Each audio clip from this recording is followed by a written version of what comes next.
Hi friends, welcome to மற்ற தமிழன் YT. இது நம்ம என்ன பார்க்க போகிறோம்னா கீபோர்ட் தாங்க அன்பாக்சிங் பண்ண போகிறோம். நான் இன்றைக்கி தான் ஃப்ரெண்ட்ஸ் வாங்கியிருக்கேன். நீங்களே பாருங்கள், தாத்தா பேர் வந்திருக்கு. வாங்க அன்பாக்ஸ் பண்ணி பார்த்துடலாம்.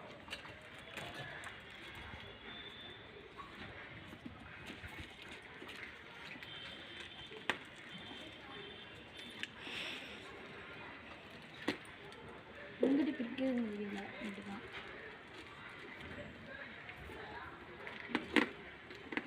பிரிச்சுட்டு ஃப்ரெண்ட்ஸ்.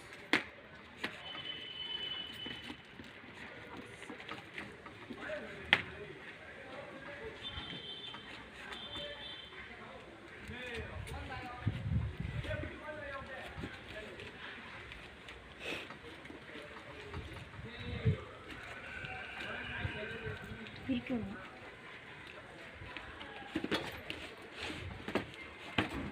சூப்பராக வந்துருக்கு பாருங்கள். இந்த கீபோர்டு ரேட் நான் சொல்கிறேன். நம்ம முதல்ல இதுக்கு நல்லா பிரிச்சிடலாம். அப்புறமா நான் இந்த ரேட்டு கடைசி ஃப்ரெண்ட்ஸ் சொல்கிறேன். பாருங்கள் ஃப்ரெண்ட்ஸ், நீங்களே